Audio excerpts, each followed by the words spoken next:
un siervo de la gran obra triunfal. Esta palabra no se preste a equivocaciones. Está especificada con entera claridad. Fue un criado o sirviente o mensajero que estoy entregando un mensaje. Alguna vez decía, soy un cartero corto, porque estoy entregando el contenido de una carta corta. Así pues, mis caros hermanos, la palabra bastada no debe conducirnos jamás al orgullo, puesto que solamente significa eso y nada más. Es un ensayo, alguien, un criado, un sirviente, entrega un recado, un mensaje, y eso es todo. En cuanto a los términos Buda, Maitreya, pues hay que analizarlos un poquito, a fin de no caer en error. Buda íntimo es, dijéramos, la esencia de Dios, de cada uno de nosotros. Cuando el íntimo o real ser interno de alguien ha conseguido propiamente su autorrealización íntima, es declarado Buda. El término Maitreya es individual y colectivo. Desde el punto de vista individual, representaría un maestro llamado Maitreya. Pero desde el punto de vista, dijéramos, colectivo, entiéndese por Buda Maitreya, en el sentido más completo de la palabra. Cualquier iniciado que haya logrado, dijéramos, cristificarse, y eso es todo. He dicho. Gracias, venerable maestro. Ahora, pasando pues a una derivación de la anterior pregunta, queremos preguntarle ¿en qué consiste ese mensaje que usted ha venido a entregar a la humanidad? Se trata de un mensaje específico para la nueva era de la cual es un mensaje completamente revolucionario, muy diferente a todo lo que se viene enseñado en siglos pasados, y sin embargo indispensable para la nueva edad que en estos momentos se inicia entre el augusto tronar del pensamiento.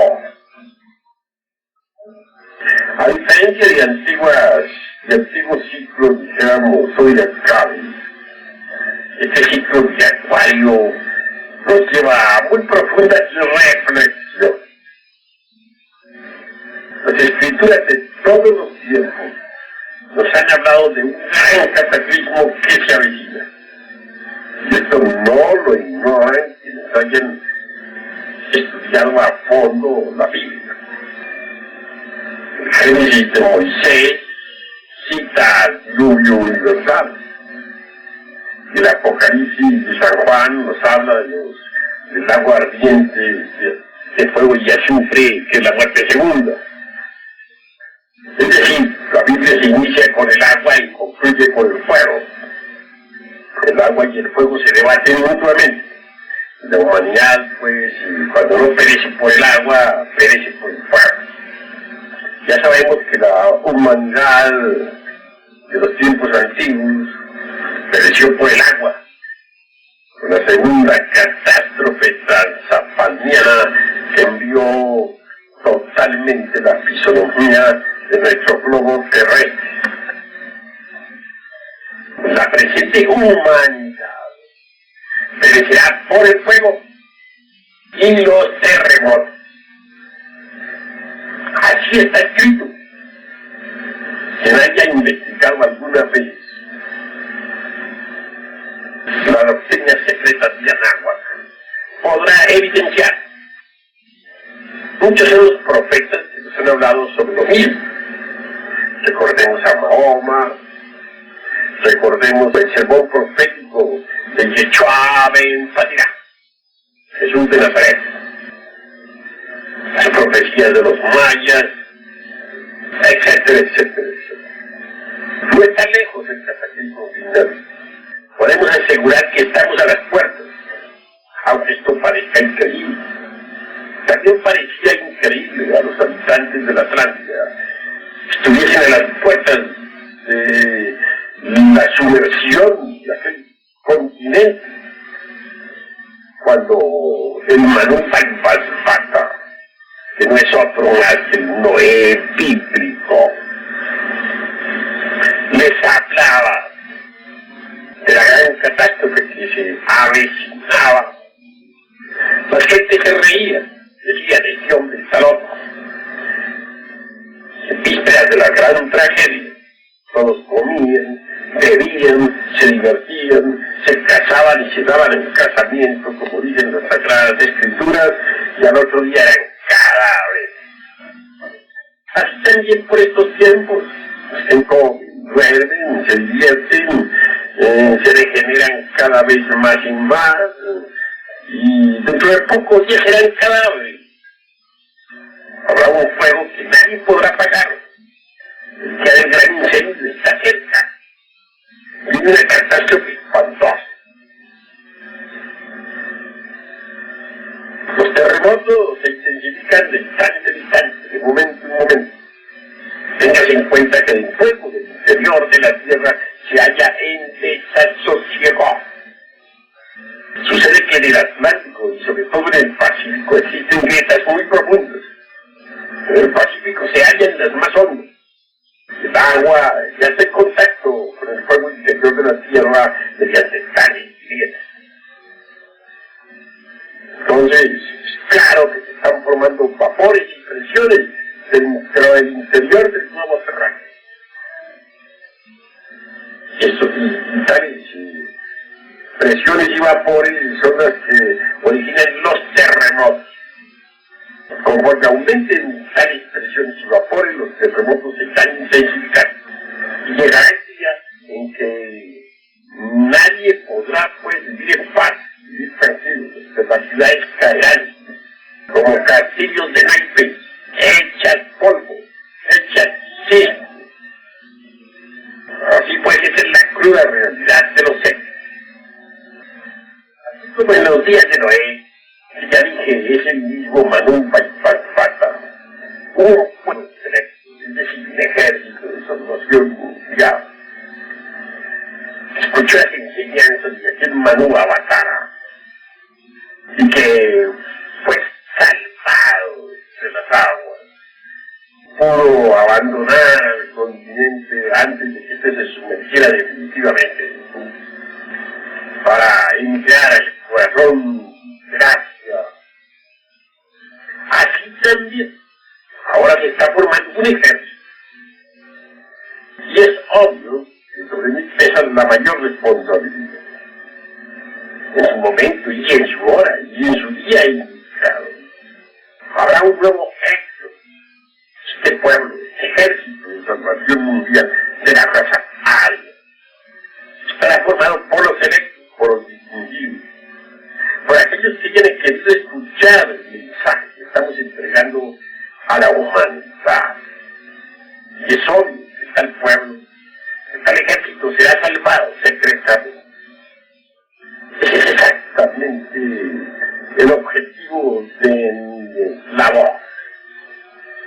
Esa es exactamente la visión que se nos ha encomendado. Escuchar el mensaje y vivirlo después lo más indicado para aquellos que quieran ser salvos.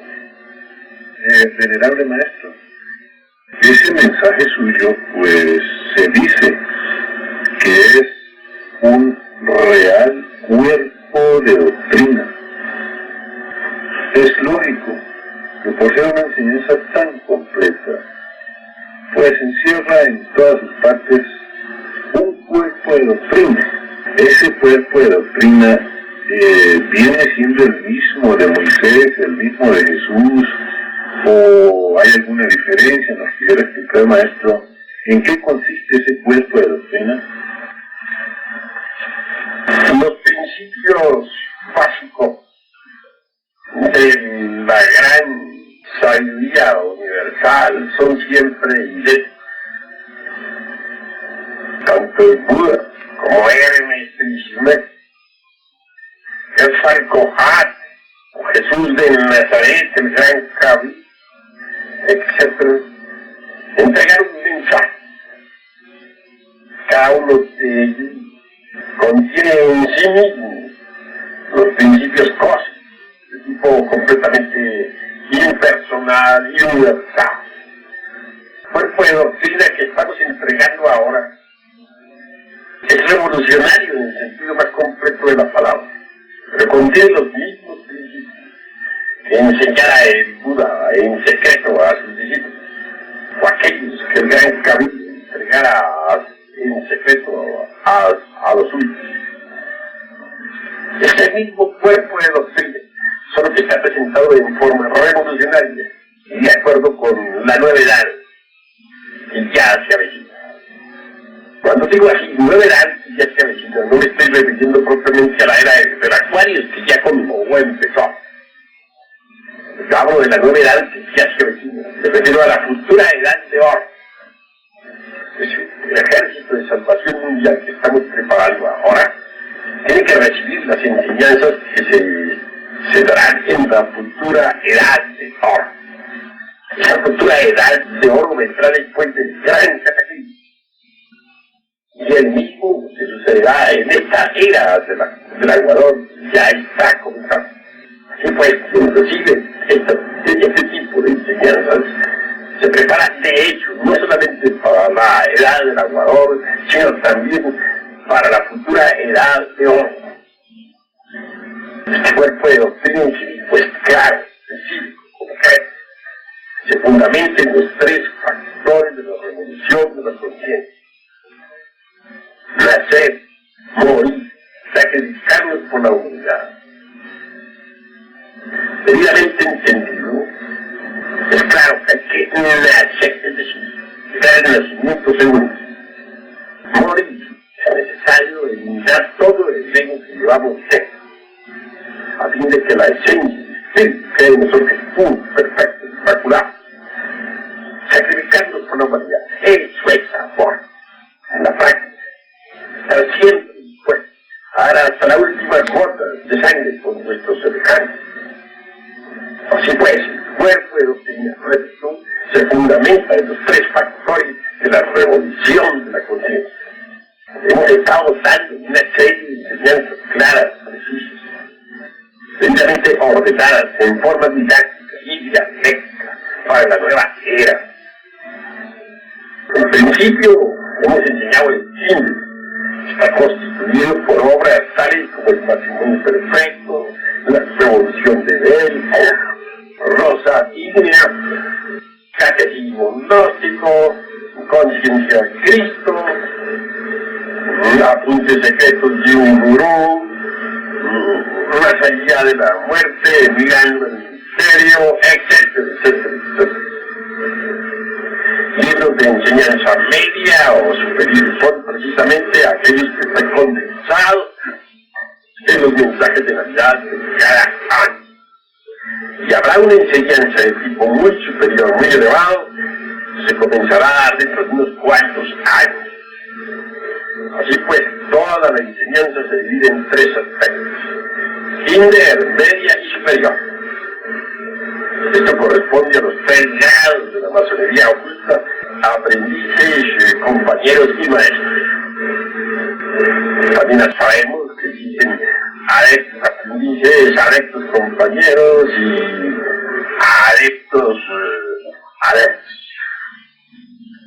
Son siempre tres grados fundamentales. Los misterios los han tenido y nosotros también los tenemos en la forma de impartir la enseñanza. En nuestros estudios, en nuestra organización, tenemos cámaras para principiantes, es decir, primera cámara, tenemos una segunda cámara y tenemos una tercera, como quien dice, aprendices, compañeros y maestros. Esto en forma simbólica, porque claro que no quiero decir con esto que los hermanos que están en tercera cámara sean todos maestros o algo por el estilo, no. Pero en forma simbólica está organizado todo de acuerdo con ese orden. Si puede ser, mis queridos hermanos, la enseñanza que estamos dando se desarrolla en forma completa, correcta, a fin de que todos puedan asimilar. El objetivo, pues, es que los hermanos, nuestros discípulos, nuestros estudiantes, aquellos que están desarrollando la senda que conduce a la liberación final, quienes están formando el ejército de salvación mundial, hagan, no solamente estudien nuestros libros, no, eso no es suficiente, se necesita algo más, se necesita que mediten en ellos, que comprendan cada palabra, que cada frase.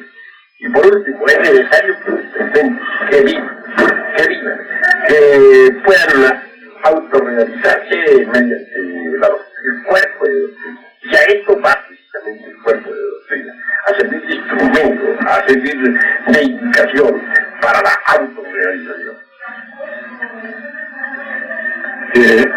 Venerable maestro, usted nos hablaba ahora de que, como yo entender, de que a usted le toca hacer el mismo papel de Noé. Sin embargo, en las religiones enseñan de que Noé salvó a su pueblo en un arca de madera que duró 1 año construyéndola y que echó una pareja de cada sexo al arca y que a los 40 días desembarcó toda esa cantidad de animales y gente. ¿Usted me pudiera decir si realmente esa arca es de madera o es simbólico o las religiones no le han explicado suficientemente? El arca del aliento es completamente simbólico. Sería absolutamente absurdo suponer que haya existido un arca de madera donde hubieran cabido una pareja de cada una de las especies animales que pueblan el mundo. Téngase en cuenta también que en la época aquella del Atlántico existían gigantescos reptiles voladores, enormes mamuts, grandes y gigantescos dinosaurios, etcétera, etcétera, etcétera, que no hubieran cabido de ninguna manera en una pobre arca de madera construida por el viejo Noé. Es obvio que con un solo animalito de esos bien pesados hubiera tenido tal arca para irse a Cristo. Además, tengas en cuenta que según la leyenda ahí debería haber ido también toda su familia. Con un transatlántico moderno, equipado con los mejores maquinarios, etcétera, y instrumentos técnicos, hubiera podido transportar una pareja de cada una de las criaturas que forman la faz de la tierra. Así pues, seamos claros, comprensivos en todo esto. Esa arca es completamente simbólica y estuvo en el Sanctum Sanctorum del Templo de Salomón. Hay que saber comprender lo que estamos hablando. La arca de la ciencia, indudablemente, es lo que se quiere citar en la Biblia. La arca de la ciencia estuvo, repito, también representada en forma de miniatura simbólica o alegórica en el Sanctum Sanctorum del Templo de Salomón. Se dice que dos querubines habían de lado y lado del arca, se tocaban con las puntas de sus alas y se hallaban en la actitud del hombre y de la mujer durante la compra. Cuando los soldados de Nabucodonosor, rey, entraron al Sanctum Sanctorum, exclamaron: "Este es el Dios que vosotros los judíos tanto preconizaban, y de cuyas virtudes os sentíais orgullosos". Y es que claro, ¿qué iban a entender entonces los profanos y profanadores? Dentro del arca estaba el libro de la ley, o sea, en las tablas de la ley, la vara de Aarón, que significa el faro. El principio viril se sexual masculino, la copa o cobor, por la cual estaba contenido la semilla o el maná del desierto. Esta copa o cobor no es más que el útero, el yon femenino, la arca de la alianza, pues, el arca de Noé, no es otra cosa sino el arca de la ciencia. Inevitablemente no podría ser entendido tal en él si no conociéramos precisamente el arcano AZE, el gran arcano. Obviamente, el mismo citado arcano solo puede entenderlo quien haya estudiado alguna vez tantrismo budista tibetano, la sexo yoga, con todos los misterios del Lingam Yoni. ¿Y es esto? ¿Entendido? Sí, venerable maestro. Otra cosa que sería bueno que nos aclarara es algo que flota sobre la creencia de toda la gente religiosa, lo cual esperan, dice, en un futuro. Es aquella parte que dice el Maestro Jesús o alguien dice en las Sagradas Escrituras que vendrá sobre las nubes el Hijo del Hombre. Mucha gente cree que él viene volando y se aterriza en alguna parte y dice yo soy el Cristo y que se va llevando al que él quiere y va dejando lo que no le gusta. Me gustaría una explicación muy concreta sobre cómo es aquello de que vendrá sobre las nubes el Hijo del Hombre. No, es que entenderlo desde el punto de vista esotérico, concreto, claro y definitivo. Ya se sabe que en el esoterismo las nubes representan precisamente el misterio. La cortina que estuvo siempre delante del Sanctorum, para cubrir aquella arca de la que le dice que Noé se salvó con toda su familia. Es claro, y el acepto el gran arcano trabaja en la gran obra, es salvado secretamente de estos cataclismos, como se salvó el pueblo selecto de la antigua Atlántida antes de los sumerios. Punto. Aparte. Así pues, el Hijo del Hombre venga detrás de las cortinas del esoterismo, pues verdad. Y en verdad os digo, queridos hermanos, que el Hijo del Hombre se acerca. No es el Hijo del Hombre algo como creen muchos, exclusivamente nuestro venerable gran maestro Yeshua Ben Pandira. Es una forma de antropomorfizar o dogmatizar lo que no se debe antropomorfizar, es decir, la enseñanza esotérica. Para saber uno qué cosa es el Hijo del Hombre, se necesita saber cada hebraica. Si abrimos nosotros la cámara hebraica, Zohar, debemos buscar de inmediato el árbol de la vida. Uno por medio de ese esquema del árbol de la vida puede orientarse y saber qué cosa es el Hijo del Hombre. En el árbol de la vida vemos 10 sefirot. Keter, el anciano de los días, está en el más alto. Después aparece Chomach, o sea, el segundo logos, el Cristo o Vishnu.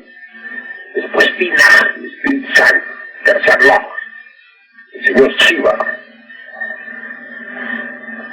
Después hay un abismo. Después de ese abismo aparece Chesed. Chesed no es otra cosa sino el íntimo. Atma del inefable, hablando en lenguaje rigurosamente sánscrito. A continuación sigue el alma espiritual, que es femenina, el Buddhi. El Geura, el Gibor, la letra. Después Tiferet, el alma humana. Prosiguiendo encontraremos a Netzach, la mente. Y a Hod, se escribe H-O-D, Hod, cuerpo astral. Y a Yesod, el principio fundamental del sexo, fondo vital del organismo humano. Limbran Sarira de los teósofos. Y luego Malkut, el mundo físico. Y hay los 10 sefirot. El primer triángulo es Logoy. Keter, Chomach, Binah. El segundo triángulo es el Éptico. Chesed, Geburah, Tiferet. El tercer triángulo es Mai. Netzach, Calculo el mundo físico es un sefirote caído. Bien. Si el primer triángulo etmológico tiene un centro básico en la manifestación, está especificado precisamente y eso, el tercer logos.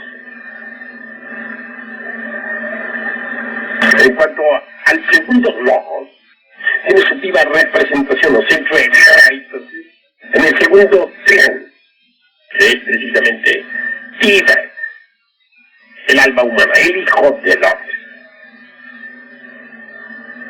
Así pues, mis queridos hermanos, todos aquellos que entiendan esto, no olviden que el hijo del hombre es el Tíber de la cabra de Bray, vivo representante, digamos, del alma. El alma humana en sí misma llamada, dijéramos, a integrar la totalidad de nuestro ser, como se diría en cábala, la totalidad de los 10 epigotes de la cábala.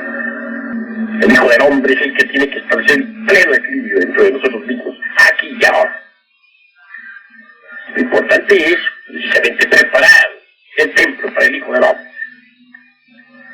Estar listo ese templo interior, íntimo, particular de cada uno de nosotros. Entonces él entra en nosotros. Entonces viene tras de las nubes del esoterismo, no sobre las nubes del esoterismo, como se ha dicho.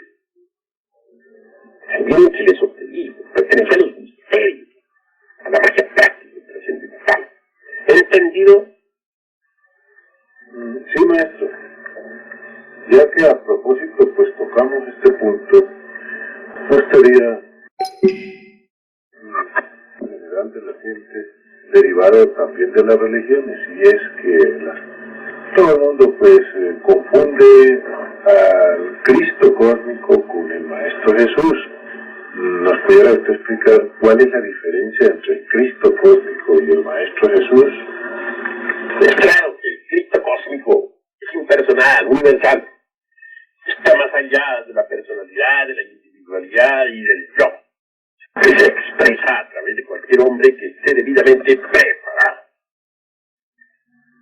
Un día se expresó a través del maestro Quichua Ben Padilla, Jesús de Nazaret.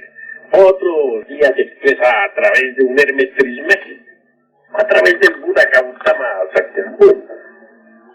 En todo caso, el Cristo es cósmico, es universal, puede expresarse a través de cualquier avatar, a través de cualquier hombre que esté debidamente preparado, en el sentido más completo de la palabra. Maestro, usted en alguna ocasión escribió que para que la mujer pudiera autorrealizarse totalmente, tendría que cambiar de cuerpo por un cuerpo masculino. Pero ahora usted nos dice que la mujer tiene los mismos derechos, tanto físicos como espirituales, a heredar pues la sabiduría y la inmortalidad exactamente igual al hombre. ¿Nos pudiera explicar este aspecto, maestro? Ciertamente en el pasado pensábamos que para que la mujer pudiera autorrealizarse habría de tomar cuerpo masculino. Nos basábamos en el hecho de que Jesús de Nazaret no era mujer, ni el Buda Gautama Sakyamuni tampoco, ni Hermes Trismegisto, ni Quetzalcóatl. Pero al encontrarnos ahora entre grupos más selectos de la humanidad, me refiero al grupo secreto, o a los rectores de este mundo, formados por los rectores de este mundo, punto de arte, o como lo dijéramos, es claro que hemos cambiado de opinión. Y no se trata simplemente de opinión en el sentido de que se entiende por emisión de un concepto con respecto a que otro pueda ser el verdadero. No. Es que he estado personalmente con un grupo muy selecto. He estado en contacto directo con los hermanos de la orden superior. He estado entre ese grupo, gentes de carne y hueso, como nosotros, pero inmortales. Allí encontré a varias damas adeptas, cuyos cuerpos datan de hace 1000 o millones de años hacia atrás. Una de ellas me sorprendió por su juventud y su extraordinaria belleza. Es de una edad indescifrable. Se trata de damas resurrectas. Los cuerpos de estos inmortales no se sabe de qué edad son. En todo caso son maestros de perfección que resucitaron de entre los muertos, que tienen el elixir de larga vida, que poseen la medicina universal, que saben transmutar el plomo en oro y que gobiernan a la naturaleza entera. Son los rectores de este mundo. Y repito, entre ellos encontré a varias damas adeptas, resurrectas e inmortales. Por tal motivo, hube de verme la necesidad de tener que rectificar. Las mujeres alcanzan también la inmortalidad. Tienen los mismos derechos que el hombre. Pueden resucitar de entre los muertos. Cristificadas en forma absoluta, completa. Sí, claro, si leemos nosotros cuidadosamente el Génesis, encontraremos la palabra Elohim. Pero me refiero a la Biblia hebraica primitiva, no a estas Biblias de ahora que están adulteradas y arregladas de acuerdo con los intereses de ciertas sectas. No, miremos la Biblia hebraica primitiva, original. A Dios se le cita con la palabra Elohim. Ahora, Elohim es una palabra que se escribe con H, Elohim, que se pronuncia Elohim, porque la H suena como J, y significa diosas y dioses. Si a una religión se le quitan las diosas, tal religión ha quedado colocada entonces a mitad del ateísmo. Una religión sin diosas es mitad ateísta, porque si a Dios le quitan la mitad, pues no queda sino la mitad. Y si Dios es diosa también, le quitamos la parte femenina, queda la mitad, la masculina nada más. Pero esa religión, una religión así, se ha colocado de hecho a mitad del ateísmo materialista. Elohim significa diosas y dioses. Se refiere al ejército de Rabó. Es una palabra femenina con un plural masculino. Es el verbo de que nos habla San Juan. Así pues, Dios es masculino y Dios es femenino a la vez. Por tal motivo, las mujeres tienen los mismos derechos que los hombres. Y si los hombres resucitan de entre los muertos, como así es y me consta, porque lo he visto, oído, tocado y palpado, también las mujeres tienen el mismo derecho a la resurrección. Ha llegado la hora en que las mujeres comprendan que pueden llegar a la perfección total si así lo quieren. Lo que sucede es que en el pasado muchos hombres subestimaron a las mujeres. Quisieron quitarles siempre sus derechos, humillarlas. Pero ha llegado la hora en que la mujer se suplee contra esos falsos conceptos y ocupe de hecho en el mundo y en la sociedad el puesto que realmente le corresponde. Eso es todo.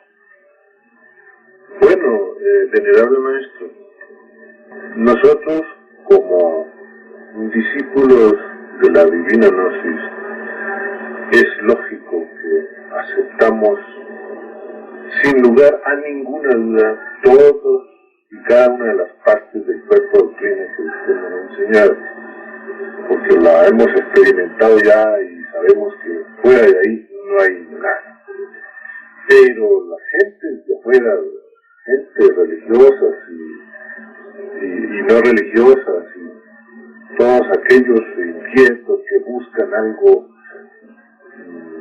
fuera de sus creencias y que tienen dudas y demás, pues les es un poco difícil aceptar esto así de primera vez. Yo le pregunto, maestro, ¿usted en qué se basa y qué razones o motivos tiene para asegurar estas cosas que dice? ¿Y por qué la humanidad tiene que creerle a usted precisamente lo que usted enseña? Bueno, con el mayor gusto haré respuesta a todo eso. Lo que estoy diciendo se basa en la experiencia directa. Este cuerpo de doctrina no es puramente teórico. Se trata de algo práctico. de algo que cualquiera puede vivenciar por sí mismo, que cualquiera puede verificar en forma precisa. Es claro que se quiera llegar a experimentar esto que nosotros estamos diciendo, debe ante todo despertar conciencia. Muchos podrían objetarme diciendo que están despiertos. Eso es lo grave, porque cuando uno cree que está despierto no se esfuerza en despertar. Aunque ustedes no lo crean, alrededor de nosotros se siguen sucediendo los mismos fenómenos mágicos de los tiempos antiguos. Quien haya leído Las 1001 noches no podrá dejar de comprenderlo. Tal libro aparentemente fantástico, pero en el fondo tremendamente verdadero, se habla de fenómenos mágicos que existieron en la Lemuria, en la Atlántida, en las épocas hiperbóreas y polares. Generalmente las gentes se inclinan a creer que los fenómenos mágicos pertenecen a un pasado remoto, pero que ahora nada de eso existe. Es lógico que los ignorantes ilustrados y las gentes de todo tipo en general duermen profundamente, pero ignorantes duermen. Si estuvieran esas gentes despiertadas, podrían ver los fenómenos mágicos de la antigüedad. Estos existen ahora, y son de tipo físico y psíquico a la vez. Si alguien pudiera despertar, se daría cuenta de que tales fenómenos son de lo más natural, que se están procesando de instante en instante a nuestro alrededor, aquí mismo en este mundo físico, material. Es obvio, si alguien llegara a sorprender tales fenómenos, a verlos, y no estuviera debidamente preparado, podría hasta perder la vida, porque ciertas fuerzas elementales de la naturaleza cuidan de tales cosas. Sin embargo, si hace necesario despertar,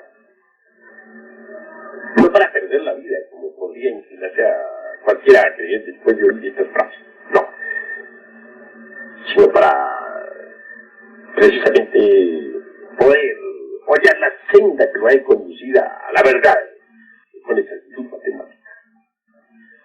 Que la verdad no es cuestión de creer o de no creer.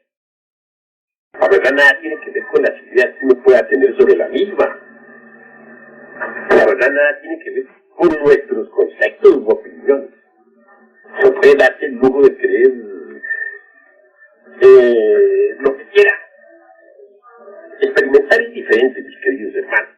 Podemos ponernos 1.000.000 de teorías sobre el fuego, pero solamente venimos a saber que quema cuando metemos el dedo en la llama. Aquí la verdad, hay muchos que piensan que están en la verdad porque tienen un dogma metido en la cabeza, pero eso no es la verdad. Hay muchos que creen que están en la verdad porque se han metido tal o cual libro sagrado de pasta a pasta, pero eso no es la verdad. Repito, la verdad no es cuestión de hipótesis, ni de lo que uno crea o deje de creer. Se trata de experimentar. Si tiene que a conocer la verdad, se hará libre. Así lo dijo el gran maestro, y así es. Pero conocer la verdad no significa aceptar el razonamiento de tal o cual actor, ni de tal o cual predicador, ni de tal o cual tesis sustentada por este u otro libro. No. Conocer la verdad significa meter el dedo en la llama y quemarse. Es decir, experimentarla en sí misma, directamente, tal cual es. Y no como dice la razón que he entendido.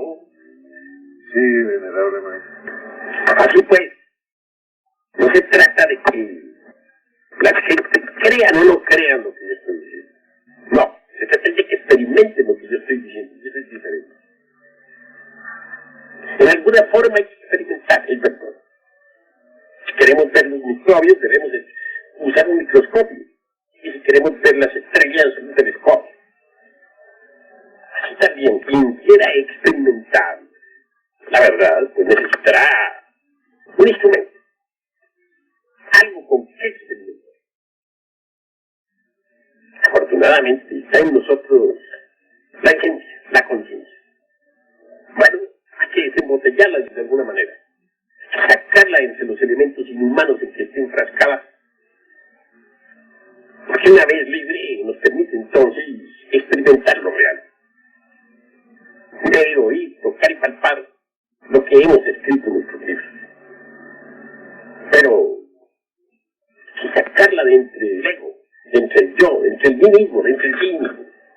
Este yo, que muchos consideran divino, realmente es una casa, es una botella.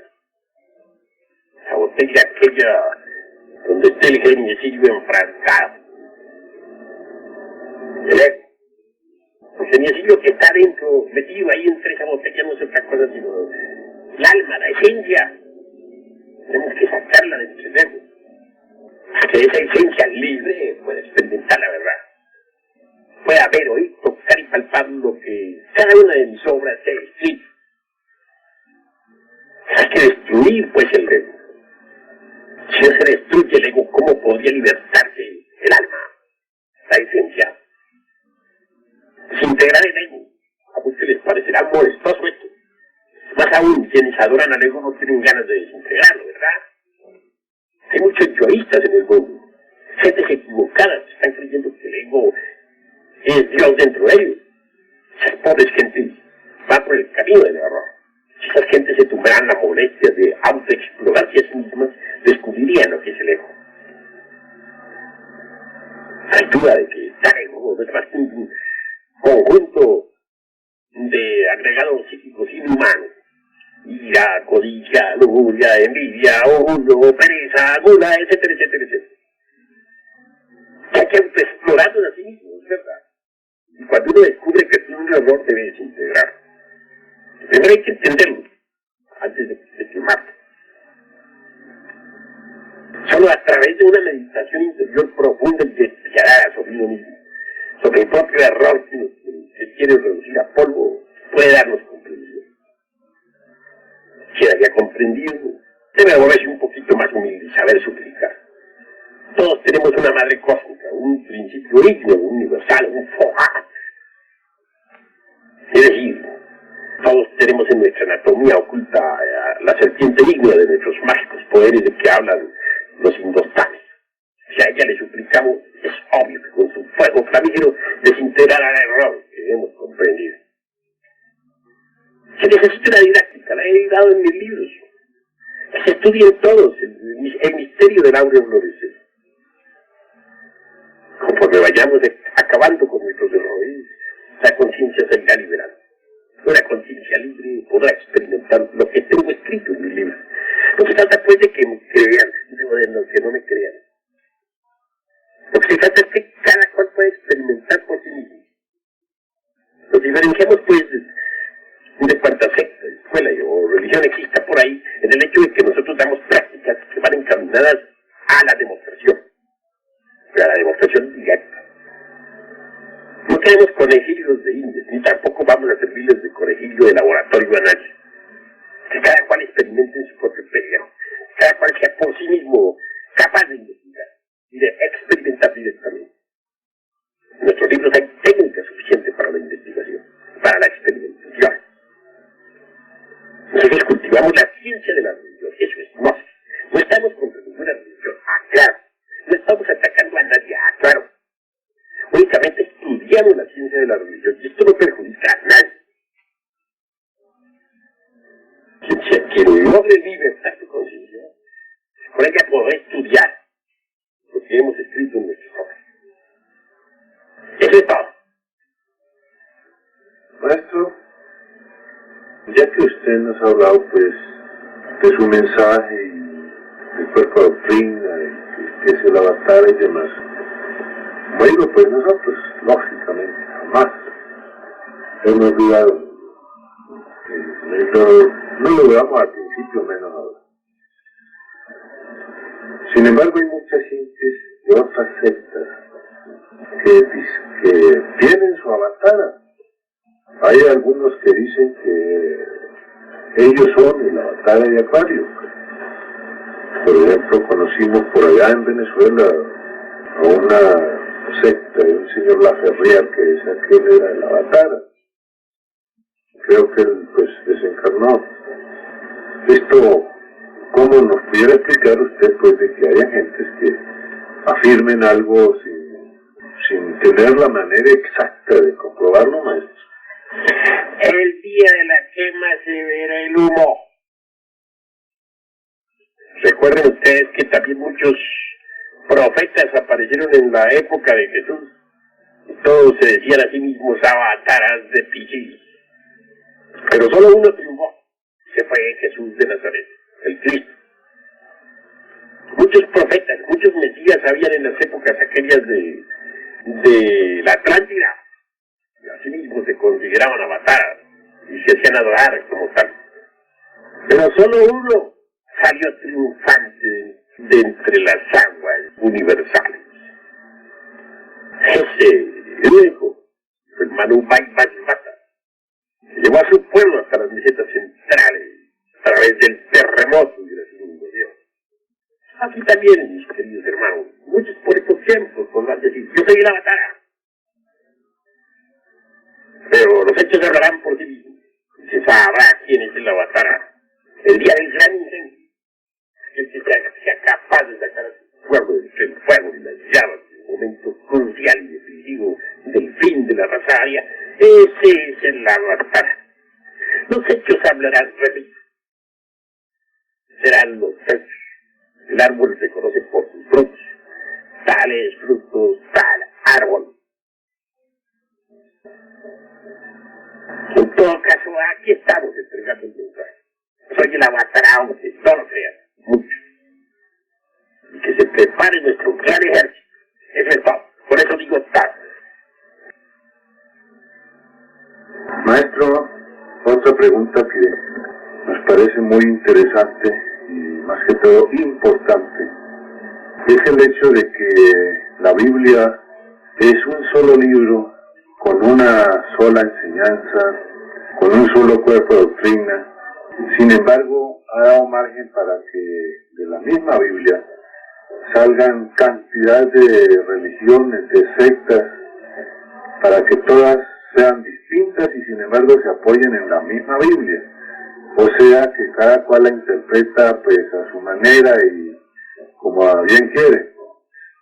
¿Usted qué opina sobre este aspecto o qué puede enseñar a la humanidad usted con relación a la Biblia, maestro?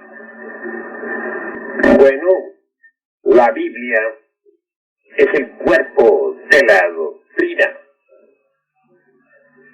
El Talmud es el alma de la doctrina, o sea, la cuestión judía, o el alma nacional judía.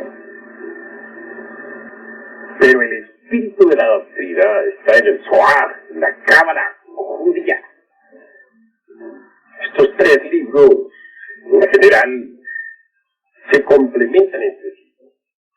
La Biblia en sí misma está escrita en clave.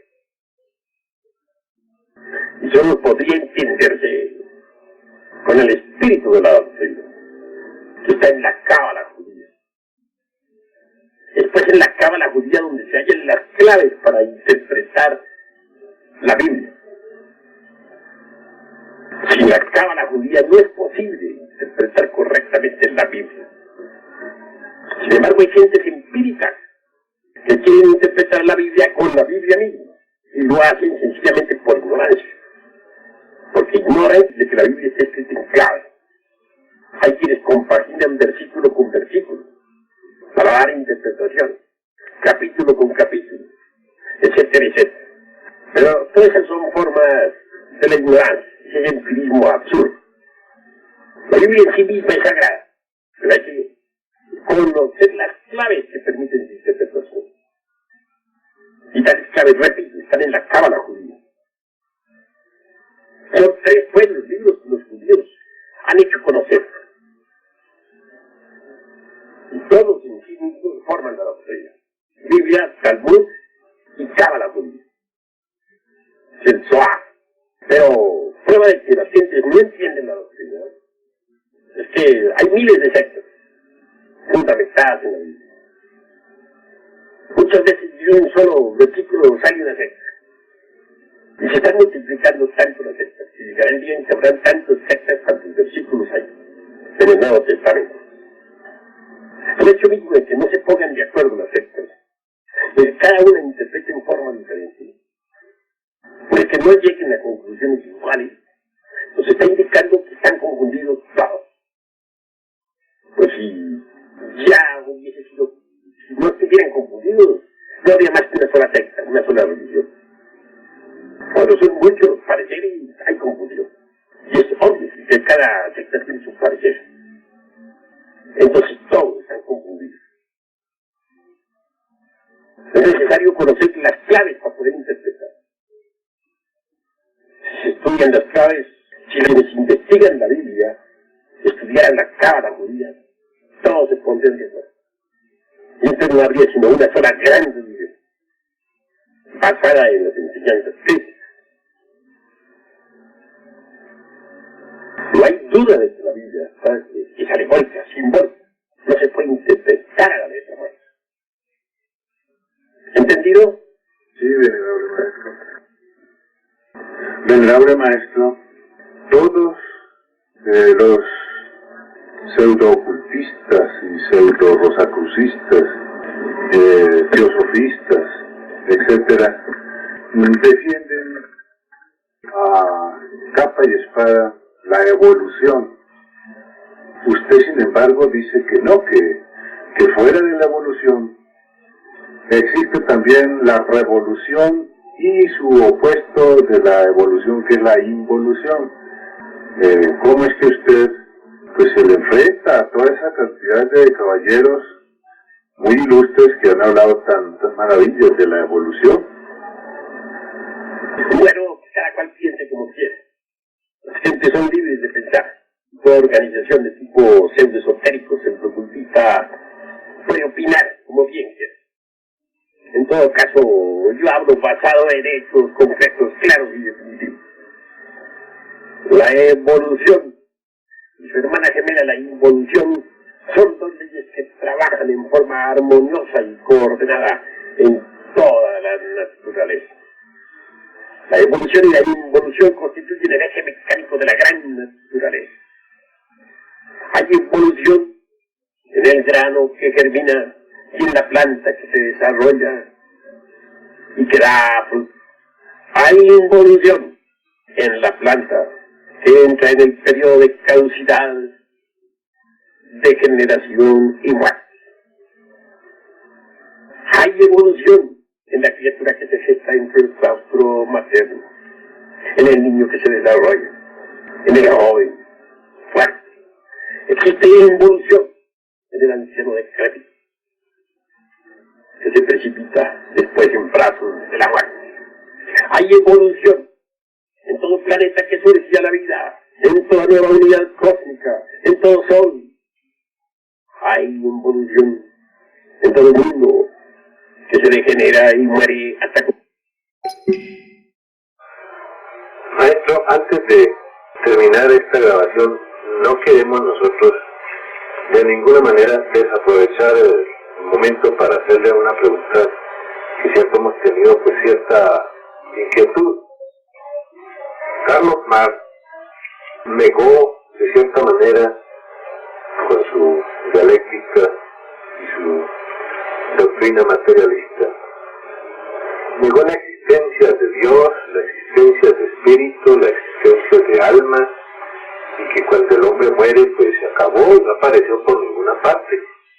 Sin embargo, los físicos están demostrando a través del arte de la fotografía que ya han fotografiado pues el aura de una persona, han fotografiado inclusive egos o lo que llaman almas andando por ahí y están penetrando dentro del mundo ultrafísico. ¿Usted qué explicación nos puede dar sobre este aspecto, maestro? Bueno, Carlos Marx era judío. Como quiera que amaba su religión en extremo, hasta el fanatismo. Se consideraba viejo, del pueblo elegido por Dios, según él, entre parejas, inventó un arma para destruir todas las religiones del mundo mediante el ejercicio. Esa arma fue la dialéctica materialista. Para hacer ese platillo se apartó. Le quitó a la dialéctica de Hegel sus principios metafísicos y así pudo elaborar su sofisma, o mejor dijéramos, toda esa serie de sofismas que constituyen su dialéctica materialista. Obviamente, por ella ha destruido muchas sectas. Sin embargo, tan solo está en el principio. El objetivo de Carlos Marx va más lejos. Acabar con toda la religión. Los principios de esta tesis que estoy exponiendo pueden leerlos ustedes en una obra que se titula Los protocolos de los sabios de Sion. Allí exclaman los secuaces de la religión: no importa que nos toque llenar el mundo de materialismo y de repugnante ateísmo.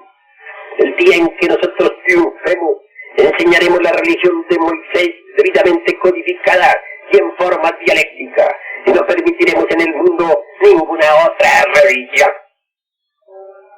Carlos Marx no hizo realmente sino cumplir con los protocolos de los sabios de Sion. Así nueva materialismo. El primer enemigo del materialismo dialéctico fue Carlos Marx. Todavía recordamos la primera internacional, cuando poniéndose de pie ante los trabajadores dijo: señores, yo no soy marxista. Asombrados todos le dijeron: pero ¿cómo es posible? Si usted es nuestro maestro, ¿cómo no va a ser marxista? Por 3 veces respondió: no soy marxista, no soy marxista. Debido a esto, vino la división de los líderes trabajadores. Entonces nació el mencheviquismo, bolcheviquismo, anarquismo, anarcosindicalismo, etcétera, etcétera, etcétera. Es decir, se dividieron en múltiples sectas políticas. Cuando Carlos Marx murió, se le rindieron honras fúnebres religiosas de gran valor. Porque este hombre jamás fue materialista. Fue un cura o un sacerdote, para ser más claro, de tipo judío. No estoy atacando la religión judía ni a los judíos, que no se nos confundan, porque nosotros no somos secuaces de Hitler para atacar a los semitas. Únicamente estoy aclarando cuestiones religiosas. Ellos tienen la idea de que la religión judía es la única, que está llamada a imponerse mundialmente, que toda otra religión resulta innecesaria. Allá ellos, cada cual es libre de pensar como quiera. Lo que sí no está bien es que se hubiese inventado una raza para combatir a las otras religiones. Muy curioso resulta que en la URSS todas las religiones se han perseguido, menos una, la judía, que se trabaja libremente. Dentro de la sinagoga se reúnen los devotos de la religión de Moisés para estudiar el Zohar, el Talmud, la Biblia, etcétera, etcétera. Fuera de sus religiones, ellos mismos, siendo vistos y sinceros, se hacen tragar al pueblo dialéctico materialista. Porque dicen, los gentiles no tienen derecho a tener ninguna religión. Son bestias de carga que Dios ha puesto para nuestro servicio. Así pues, no quiero con esto, repito, atacar a los judíos. En cuestión de religiones hay muchos fanatismos y un fanatismo más o un fanatismo religioso menos, eso es muy común en el mundo. Estoy únicamente aclarando cuestiones religiosas. Tampoco estoy diciendo que los judíos sean perversos, ni nada por el estilo. Hay millones de hombres y mujeres que trabajan, que se ganan la vida con el sudor de su frente. Niños, ancianos que merecen nuestra consideración. Jamás seríamos nosotros consejeros, émulos de Hitler. Nunca caeríamos en el error hitleriano de perseguir a los papas. Pero hay líderes fanáticos en el campo religioso. Y de eso no tiene la culpa fue a los judíos. Carlos Marx fue un sacerdote, es verdad. El arma que inventó, la inventó con un solo propósito: acabar con las otras religiones. Así pues, que la dialéctica materialista solamente puede engañar a los tontos, a los ingenuos, los que de verdad no conozcan la ciencia de la religión, que la gnosis. Es esto. La ciencia de la religión va muy lejos. Tenemos métodos y sistemas de investigación que nos permiten comprobar los grandes misterios de la vida y de la muerte. Muchos experimentos se han hecho en el campo de la metafísica. Se han tomado fotografías, por ejemplo, de fractales. Hay miles de documentos sobre cuestiones psíquicas. En la Sociedad, por ejemplo, de Investigaciones Psíquicas del Hombre, existen multitud de documentos. Se prueban sobre los acontecimientos metafísicos, sobre las realidades que están más allá del mundo tridimensional de Euclides. Ya se logra, por ejemplo, con aparatos muy finos, basados en rayos infrarrojos, fotografiar acontecimientos o asesinatos después de estos haber sucedido. En el Brasil ya hay lentes con los que se puede fotografiar el agua. Tales lentes con un poquito de mayor perfección podrán fotografiar, pues, a las criaturas que viven en el mundo oculto sensible. También podrán fotografiarse en los cuerpos astrales, mentales, etc. La óptica está perforando, de hecho, la cuarta coordenada. Aparatos acústicos maravillosos irán asombrando al mundo cada día más. Y llegará el día en que se podrán inventar lentes y aparatos acústicos lo suficientemente fuertes como para permitir comunicar a los vivos con los muertos. Entonces las gentes que viven en el ultra, que viven en la cuarta, en la quinta, en la sexta dimensión, podrán mediante lentes especiales ser visibles y tangibles aquí en el mundo. Sus voces podrán ser escuchadas por las gentes del mundo tridimensional, del mundo físico. Cuando ello vea, cuando avance un poquito más la óptica, la acústica, será fácil establecer una intercomunicación entre los mundos. Los vivos y los muertos podrán platicar entre sí. Y esto no demora mucho, porque ya se está perforando la cuarta dimensión con lentes muy interesantes. También se está perfeccionando la acústica. Y si un día es cierto, se podrá escuchar perfectamente el sonido de los micrófonos y descubrir hasta sus modos de comunicación entre ellos. También es cierto que se podrá escuchar los sonidos del ultra y las voces que tienen de ultra encarnadas. Por último, se podrán perfectamente juntar lentes ultrasensibles y aparatos especiales de audición también hipersensibles para platicar con la gente de otros mundos. Esa es la cruda realidad de los hechos. Entonces se verá que el universo todo está formado por distintas dimensiones naturales.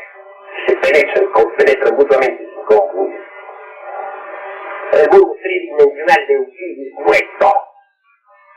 Más allá de este mundo tridimensional de Euclides existe la cuarta coordenada, que es el tiempo. Y mucho más allá de esta cuarta coordenada hay una quinta coordenada, formada por el mundo molecular. Y una sexta formada por algo que está más allá, dijéramos, del mundo del tiempo y de la eternidad. Y por último, la dimensión cero desconocida. Así pues, el mundo tridimensional de Euclides ya lo conocemos, largo, ancho y alto. La cuarta vertical es el tiempo. La quinta la eternidad. La sexta está más allá de la eternidad y del tiempo, y la séptima es la dimensión cero desconocida. Esa es la del espíritu puro. Que se puede inventar lentes finos, capaces de percibir la vida en otras dimensiones de la naturaleza, no es. Mucho se ha descubierto ya con el mesón acá. Se comporta fuera de la ley de la pareamiento.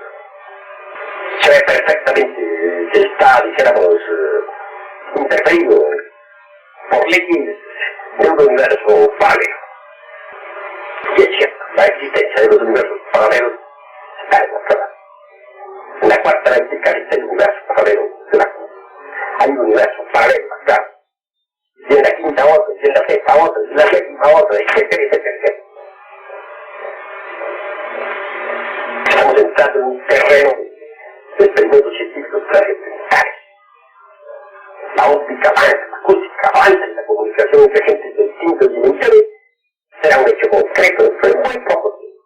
Entonces quedará desenmascarado públicamente Carlos Marx y los fanáticos ignorantes de la religión del Dios materia quedarán avergonzados ante el veredicto solemne de la conciencia pública. Todavía nos acordamos de aquellas palabras escritas por Carlos Marx en una revista de París durante su tiempo. Palabras tales en donde se demuestra y declara completamente místico y además religioso. Pues este país es un gran rabino religioso. Dice textualmente: mediante el triunfo del proletariado mundial, crearemos la República Socialista Soviética Universal, con capital en Jerusalén, y nos adueñaremos de todas las riquezas de las naciones, para que se cumplan las profecías de nuestros santos profetas del Talmud. Como ven ustedes, estas palabras no pueden ser de ningún ateo materialista, sino de un cura religioso, de un rabino, de un fanático, de alguien que quiere que su religión se imponga mundialmente y que se acaben todas las otras religiones. Así pues, son es el que se deje engañar con la farsa de la dialéctica materialista, farsa en la cual jamás creyó su autor, que fue Carlos Marx. Maestro, a través de esta disertación o esta explicación suya, pues se me ocurre hacerle una nueva pregunta que viene muy al caso. A propósito, pues, de materialismo, el ateísmo y todas esas cosas, pues los religiosos y los pastores, sacerdotes, etcétera, hablan mucho del anticristo, pero realmente nunca nos han dado una explicación exacta sobre qué cosa es el anticristo. ¿Usted nos pudiera explicar, maestro, en qué consiste el anticristo o qué es en sí, en el fondo, qué es el anticristo? Con el mayor gusto daré respuesta. Nostradamus dice: tan esperado y nunca volverá en Europa, desde Asia llegará, de la liga de Hermes ha de ser, y a los reyes de Oriente mandará. Cierto autor decía textualmente: es necesario descomponer este vaticinio en tres cuerpos. Primero, tan esperado y nunca volverá, es un mensaje apocalíptico. La humanidad ha estado esperando al anticristo desesperadamente, ya que con él, después de él, tendrá la parucía, el retorno de Cristo a la tierra. Ese mismo autor continúa diciendo: quizás signifiquen estas palabras que las fuerzas del mal desaparecerán y se abrirá para la humanidad una nueva era sin la presencia maligna. Además, este verso está curiosamente calcado del capítulo 17-18 del Apocalipsis, donde dice: y la bestia que veo era y no es. Continúa el autor diciendo: de la liga de Hermes ha de ser. Si el anticristo es encarnación satánica, debe ser hombre de inmenso poder, ya que del Apocalipsis se desprende que se diviniza, es decir, que llegará a tener poderes casi divinos. Pues, aunque tenga en sus manos las posibilidades de Satanás, el anticristo será un hombre con todas sus limitaciones. ¿Qué se sabe de él? Ya nacido y que vendrá con su inmenso poder a asumir el papel destructor máximo. El papel de destructor máximo. ¿Dónde ha nacido? En Asia, probablemente en Asia Central. ¿Qué hará hasta los 18 años en que inicie su vida pública? Nostradamus nos lo dice: estará en un centro hermético perfeccionando su poder innato. Hermetismo, dice Nostradamus, liga del gran Hermes. Se trata aquí de Hermes Trismegisto, del Hermes de los misterios egipcios, creador, según la tradición, de la ciencia secreta. Las teorías esotéricas consideran que Hermes Trismegisto fue el ser humano que se acercó más a la divinidad y solo fue superado por Cristo, que logró el paso total, porque si bien era hombre, era persona divina. Fuera de Hermes es lógicamente espiritual, lo que no sería compatible con la obra del Anticristo. Pero si Nostradamus asegura que el Anticristo nacerá de la liga del gran Hermes, o sea, de los grandes herméticos, debía tener una razón poderosa para decirlo. Continúa el autor del citado párrafo siguiente. En efecto, cada mago trata de intentar la prueba máxima, la del acercamiento absoluto de Dios. Lógicamente todos fracasan, pero algunos logran resultados sorprendentes. Si el hermetismo es de carácter espiritual y la negación del espíritu reside en el Anticristo, ¿cómo se puede entender la idea de Nostradamus? Los investigadores franceses Saint-Yves y otros nos dicen en sus respectivos trabajos que después de un cataclismo que barrió con una civilización atlántida muy avanzada, donde existía para los iniciados supremos el secreto de la inmortalidad, los detentores del conocimiento se instalaron en un inmenso sistema de cavernas bajo el Himalaya, y desde allí estos hijos de la inteligencia de fuera se dividieron y tomaron sendas opuestas. Los espiritualistas dirigen hoy al mundo desde un punto llamado Agartha o Agarthi, mientras que los satanistas lo hacen desde otro llamado Chapra. Los primeros habrían creado espiritualmente a grandes iniciados, como por ejemplo Mahatma Gandhi, y los segundos dirigen los elementos y las masas humanas en el culto de la violencia y del poder. Se ha estado hablando en diversas épocas de los últimos 30 años de los superiores desconocidos, que serían los rectores en sus dos frentes de todo lo sublime y de todo lo perverso que le haya ocurrido a la humanidad. Se aparecerá en Europa y reinará sobre todos los reyes del Oriente. Debe entenderse en forma invertida, o sea que dominará primero en el Oriente, donde ha nacido antes de emprender su guerra contra el Occidente, es decir, entre sus 18 y sus 32 años, más o menos.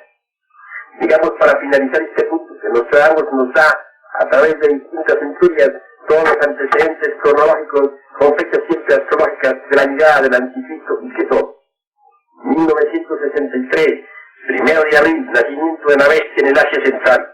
1972, inicia su acción bélica Arabia. 1981, inicia su vida pública la bestia. 1996, la bestia invade el mundo. 1999, muerte de la bestia y triunfo de la cristiandad. Este último año, por el reino del sol, tendrá pues una edad de oro para la tierra. Desarrollamos algunas de estas fechas en la centuria 1072, una de las más enigmáticas. Dice Nostradamus, 1999, 7 meses después, del cielo bajará un gran rey del horror, y resucitará el rey Angulemé, y después una guerra hará el mundo mejor. 7º mes, 7 meses después de este año de 1999, ¿y quién vendrá? Un gran rey de horror, pero además un rey que bajará del cielo para resucitar no a los muertos sino a los justos, a aquellos que el Apocalipsis señala como no habiendo adorado a la bestia y hayan perdido la vida por haber rendido testimonio de Jesús. Y como ya lo vimos, el rey Enrique el Grande es para Nostradamus símbolo de la mejor actitud cristiana de todos los tiempos. Este gran rey podría ser Cristo, a quien Nostradamus no se atreve a nombrar. Es la clave de la fecha y se pueden hacer estas deducciones. Así, mis queridos hermanos, el autor de estos párrafos continúa haciendo los más diversos comentarios sobre los tiempos del destino y sobre el Anticristo. Permítanos ahora a nosotros observar. Obviamente, hemos de acudir para aclarar esta cuestión a los libros sagrados. En Juan 2:3 encontramos nosotros la Biblia algo sobre el Anticristo. Ya es el último tiempo. Según vosotros oísteis, el Anticristo viene. Así ahora han surgido muchos anticristos. Por eso conoceremos qué es el último tiempo.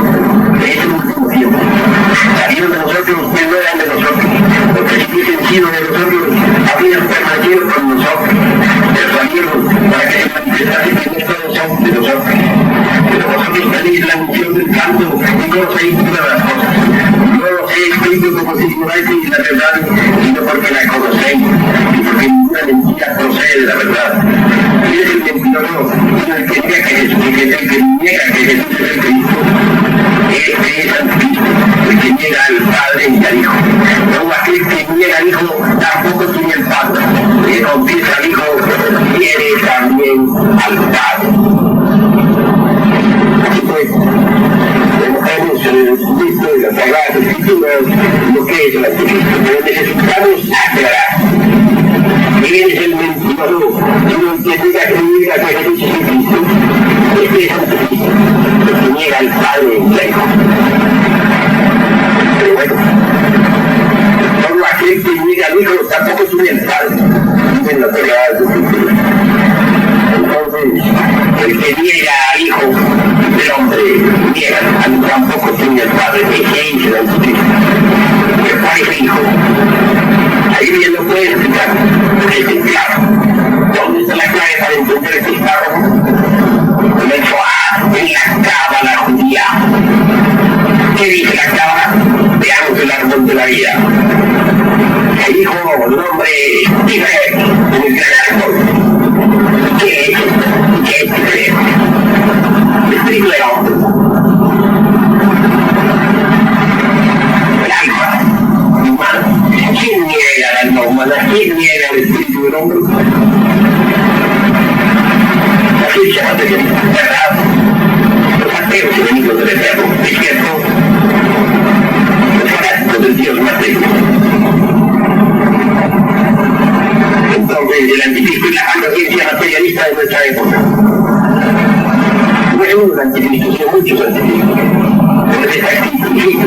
Ya en el último tiempo, según vosotros oísteis, el anticristo viene aquí ahora, han surgido muchos anticristos. Y son millones los anticristos. Todos los ateos materialistas enemigos del hombre eterno. Millones, como les salieron de la mano. Porque dice los trabajos de la vida de Hermes a leer. Sencillamente, Hermes trabaja con la mente. Y ellos de alguna forma manejan, digamos, la mente. La antítesis, digamos, la parte resplandeciente de la mente. La antítesis, la suya es la real. La antítesis de la real, sí. El árbol tiene su sombra, no podía negarlo. Bajo el sol, un árbol tiene una sombra. Sí, que bajo el sol de la verdad. La mente tiene su sombra. En la gran sabiduría de Hermes,